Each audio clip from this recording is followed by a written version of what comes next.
Mukunda jewels వారి కొత్త brand Purvi light weight లో హెవీ డిజైన్స్ ఈ నవంబర్ 1 కుక్కట్పల్లిలో గ్రాండ్ ఓపెనింగ్. వివరాలకు సంప్రదించండి. నమస్తే రమ్మగారు. నమస్తే జయ. ఏదైనా సరదాగా తెలివిగల వాళ్ళ కథలు ఏమన్నా ఉంటే చెప్పండి. తెలివిగల దొంగతనాల కథ చెప్తాం ఒకటి. ఓ ఓ ఊళ్ళోనట విపరీతంగా దొంగల భయం ఉండేది.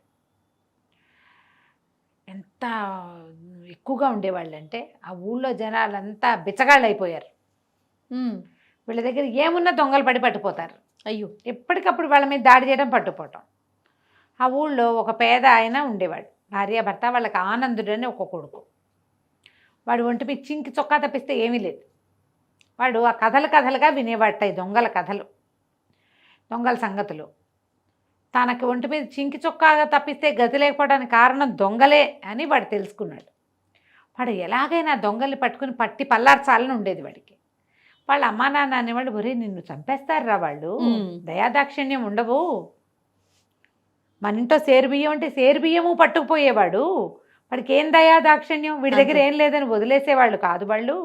వాళ్ళ జోలికి వెళ్ళొద్దురా అంటే వాడికి ఇష్టం ఉండేది కాదు. ఎలాగైనా సరే వాళ్ళ దగ్గర వాళ్ళ సంగతి చూసేయాలని ఉండేది. ఓ 15-16 సంవత్సరాలు వయసు వచ్చింది వాడికి. కానీ వాడికి ఆ దొంగల మీదే ఉండేది. మరి చిన్నతనం నుంచి విన్నాడు. అయితే ఒకనాడు వాళ్ళ అమ్మా నాన్న చెప్తున్నా వాడు వినకుండా దొంగల గుర్రాలు వెళ్ళాయని అనిపిస్తున్న ఒక దారి వెంబడబడి వెళ్ళటం మొదలుపెట్టాడు.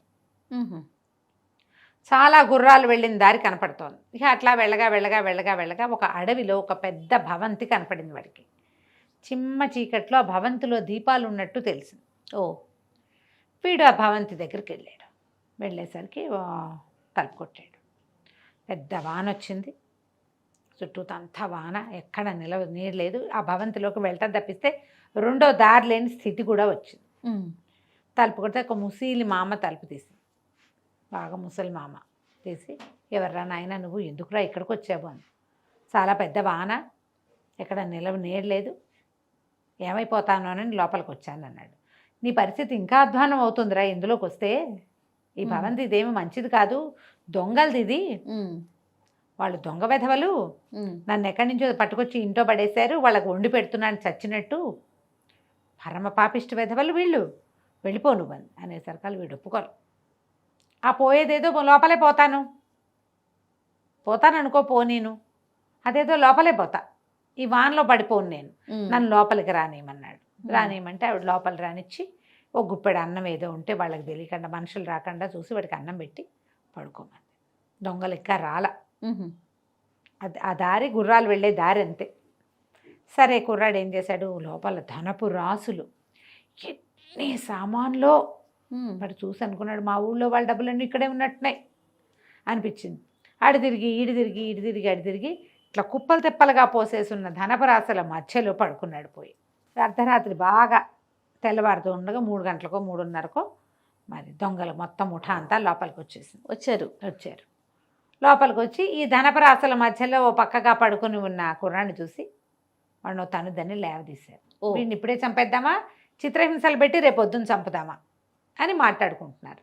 కుర్రాడు లేచి దండం పెట్టాడు. బాబు నన్ను రక్షించండి, చిన్నప్పటి నుంచి దొంగ వాళ్ళని కోరికండి నాకు, చిన్నప్పటి నుంచి ఉంది, అందుకని మీకోసం వెతుక్కుంటూ వచ్చా, నన్ను కూడా దొంగల ముఠాలో చేర్చుకోండి, మీరు ఏ పని చెప్తే ఆ పని చేస్తా అనేసరికి వచ్చింది వాళ్ళకి. శభాష్, బాగుందిరా, ఎవడైనా మా వృత్తి తీసుకుంటామంటే స్వాగతించము, అదే కదా, తప్పకుండా స్వాగతిస్తాం.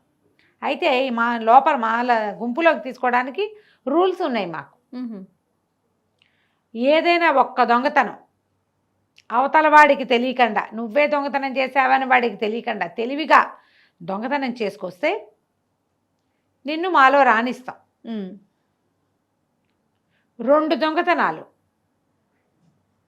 కనుక ఎవ్వడికి తెలియకుండా, నరమానవుడికి అర్థం కాకుండా చేసావా, నువ్వు మాలో ఒకడివైపోతావు. 3 దొంగతనాలు చేస్తే నువ్వు మాకు నాయకుడు అవుతావు, నీ నాయకత్వాన్ని మేము ఒప్పుకుంటాం. ఓహో, మాలో ఇప్పుడున్న నాయకుడు అలాంటి వాడే, అంతకుముందు ఉన్న నాయకుడు కంటే తర్వాత వచ్చిన నాయకుడు ఇంకా గొప్ప, షార్ప్. ఇలాగ నువ్వు మాకు ఇప్పుడు నాయకుడు అవుతావు అనేసరికి వీడు అలాగేనన్నాడు. అక్కడ బోల్డ్ అనే సామాన్లు ఉన్నాయి. ఎన్ని సామాన్లలో చెప్పుల జత ఒకటి కనపడింది. వీడేం చేశాడు, ఆ చెప్పుల నుంచి ఒక్క చెప్పు తీసుకున్నాడు. దొంగతనం చేసుకుని వస్తానని చెప్పు పుచ్చుకుని వెళ్ళిపోయాడు. దొంగలు కూడా చూద్దాం అనుకున్నారు. ఇప్పుడు వాడు వెళ్ళి చేసేదేం లేదు, ఈ ఊళ్ళో రాజభటులు లేరు, ఎవరు లేరు, అడవి చాలా దూరం ఊరికి. సరే వీడు దారి నడుచుకుంటూ వెళ్ళి ఒక చోట పాదరక్షను వదిలిపెట్టాడు. దాని వెనకాల ఒక చెట్టు వెనకాల దాని దగ్గర ఆ రోడ్డు మీద చెట్టు వెనకాల కూర్చుని ఉన్నాడు. ఆ దారిన ఒక రైతు నడుస్తూ కనపడ్డాడు. అతను ఒక ఎద్దుని సంతలో అమ్మడానికి వెళ్తున్నాడు. దానికి బైపాస్ ఈ రోడ్డు. ఈ సంతలో అమ్మడానికి బయలుదేరిన రైతు ఆ దారి మధ్యలో ఉన్న మెరుస్తున్న చక్కటి చెప్పును చూశాడు. అబ్బాయి ఎంత బాగుంది అని అటు ఇటు వెతికాడు, జోడు కనపడలే.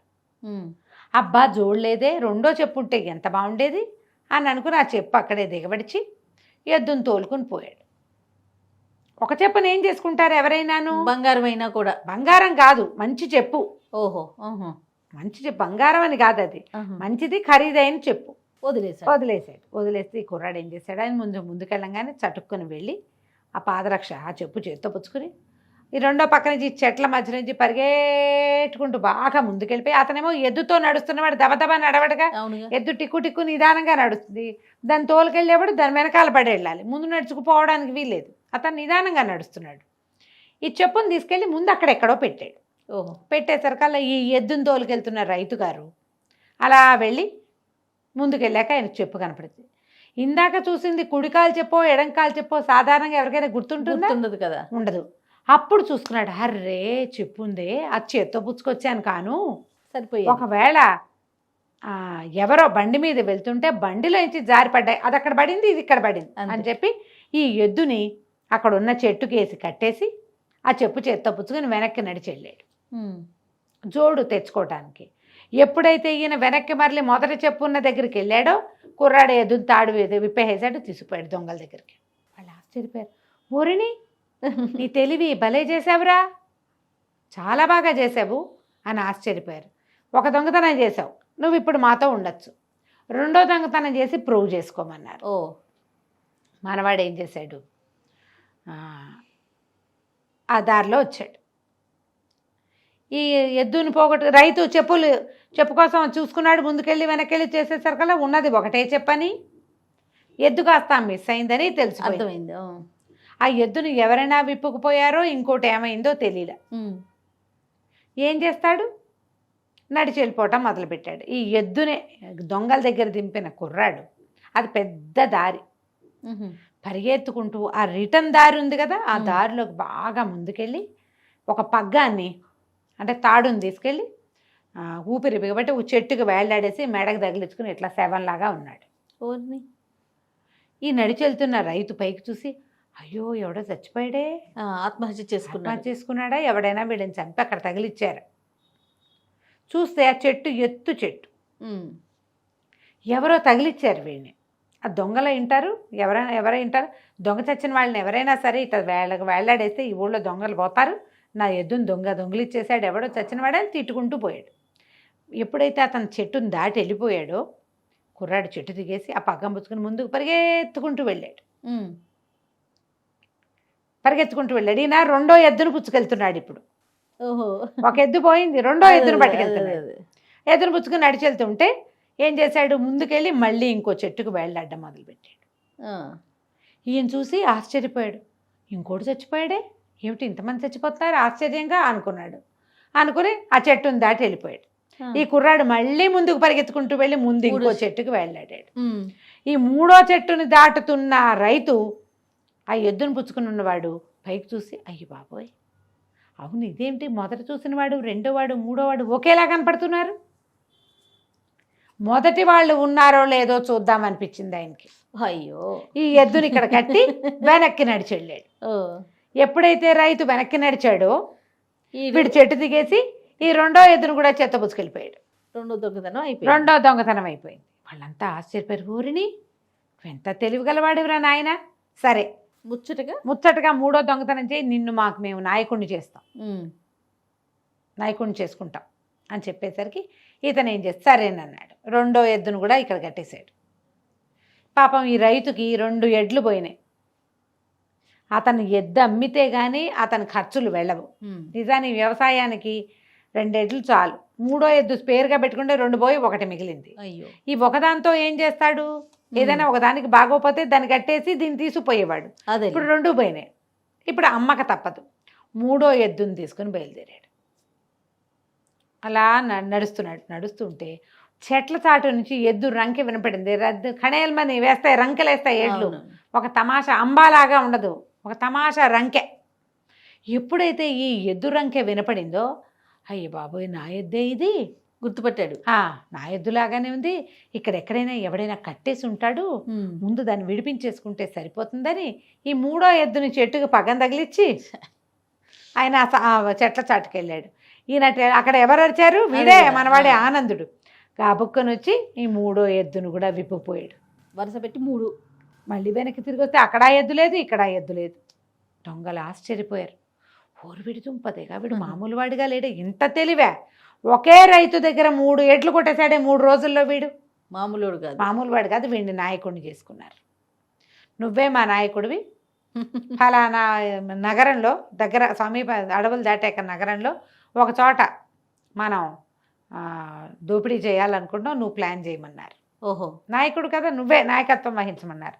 మనవాడు ఏం చేశాడు, చక్కగా ఊళ్ళోకి వెళ్ళి నాను పాను చూసొస్తానని వీళ్ళకి చెప్పి రాజభటుల దగ్గరికి వెళ్ళి, బాబు నేను ఫలానా పల్లెటూరు వాడిని, మరి నేను ఒక దొంగల ముఠాలో చేరాను, వాళ్ళు ఈ రాత్రి ఇక్కడికి వస్తున్నారు, 40 మంది ఒకేసారి వచ్చి పడతాం, మీరు జాగ్రత్తగా పన్నికగా నుంచోండి, 40 మందిని లేపేసేయండి.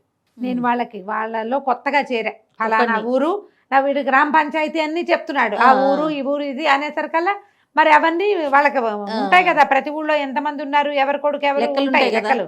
ఇప్పుడు మన ఆధార్ కార్డులుగా పాతకాలను రాసుకునేవాళ్ళు, వాళ్ళు అవన్నీ లెక్క చూసుకుని, అవును వీడు ఆనందుడు ఫలానా వాడి శుభరాజు కొడుకు అని చూసుకుని, సరేరా నాయన అని చెప్పారు.